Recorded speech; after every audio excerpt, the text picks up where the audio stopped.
दोस्तों, मैं आपका दोस्त राजेश मल्होत्रा 89.6 कम्युनिटी रेडियो ब्रिजवाणी से।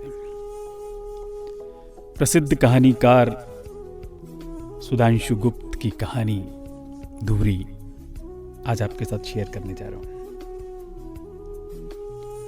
काफी दिनों बाद मैं कहानी लिखने बैठा हूं, लेकिन पता नहीं क्यों आज मैं कहानी नहीं लिख पा रहा हूं।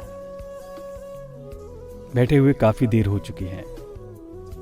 कंप्यूटर स्क्रीन पर देखता हूं 5 पंक्तियां लिखी गई हैं। मैंने उन्हें भी डिलीट कर दिया। अब एकदम स्क्रीन ब्लैंक है। ऐसा क्यों हो रहा है? पहले मेरे साथ कभी भी ऐसा नहीं हुआ। कहानी लिखनी शुरू की और खत्म कर दी। मैं लिखने ही तभी बैठता हूं जब कहानी पूरी तरह मैच्योर हो जाए। क्या ये कहानी अभी मैच्योर नहीं हुई है? बात सिर्फ कहानी लिखने की नहीं है। मैं कुछ पढ़ता हूं या पढ़ने की कोशिश करता हूं तो मुझे कुछ भी समझ नहीं आता। बस शब्द मेरी आंखों के सामने से गुजरते रहते हैं। आंखों से दिखे गए शब्द मेरे मस्तिष्क तक नहीं पहुंच पाते। कभी कभी लगता है आंखों और मस्तिष्क का रिश्ता समाप्त हो गया है। कोई तार है जो टूट गया, जैसे कोई मशीन अपनी धुरी से हिल जाए।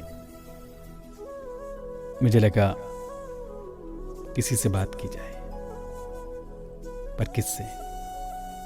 घर में मैं और मेरी पत्नी है। बच्चे दोनों बाहर रहते हैं। पत्नी से ज्यादा बात नहीं होती। लंबे समय तक साथ रहने पर रिश्तों में भी गांठ पड़ जाती है। लगता है गांठ पड़ गई है या पड़ रही है। पत्नी शब्दों को बेहद कंजूसी से खर्च करती है। हो सकता है कि मैं भी ये कंजूसी करता हूं। दोनों के बीच पूरा वाक्य शायद ही कभी बोला जाता हो। पत्नी कहेगी चाय या खाना, मैं ठीक है, इसके अलावा और कुछ नहीं कहता। मैं सोच रहा हूं कि क्या पत्नी से संवादहीनता किसी को कहानी लिखने से भी रोक सकती है? फिलहाल तो मेरे साथ ऐसा ही हो रहा है। दोस्तों, ये कहानी जारी रहेगी एक छोटे से ब्रेक के बाद। Welcome back after the break. अभी तक आपने सुना सुधांशु गुप्त की कहानी धुरी। अब आगे 10 बजने वाले हैं, यानी कि दूसरी चाय का समय हो गया। पत्नी ने पता नहीं कब भीतर आकर चाय का कप मेज पर रख दिया। मैंने पत्नी का चेहरा देखा। एकदम गुमसुम है, जैसे वो किसी से बात नहीं करना चाहती हो। पत्नी अक्सर यही करती है। वो झगड़ा नहीं करती, बस बातचीत बंद कर देती है। कई बार ऐसा हुआ, पत्नी 10-10 दिन तक कोई बात नहीं करती।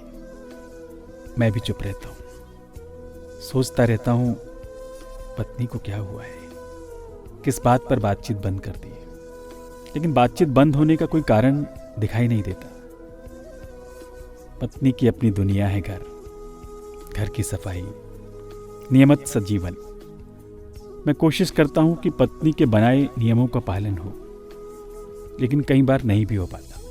पत्नी चुप हो जाती है। मैं भी सोचता हूं कि पत्नी के चुप हो जाने से मेरे काम पर क्या फर्क पड़ता है। मैं पत्नी की चुप्पी के बावजूद आसानी से लिख लेता हूं। लेकिन कहानी, हम दोनों अपनी अपनी धुरी पर घूम रहे हैं।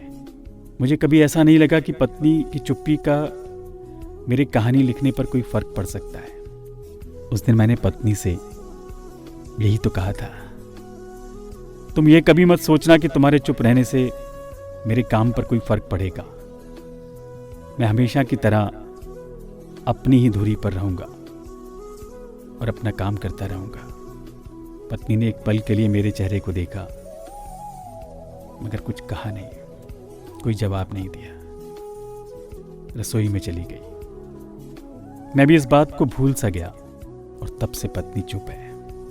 मुझे पहली बार लग रहा है कि मैं अपनी दूरी से उतर गया हूं। यही वजह है कि मैं कहानी नहीं लिख पा रहा हूं।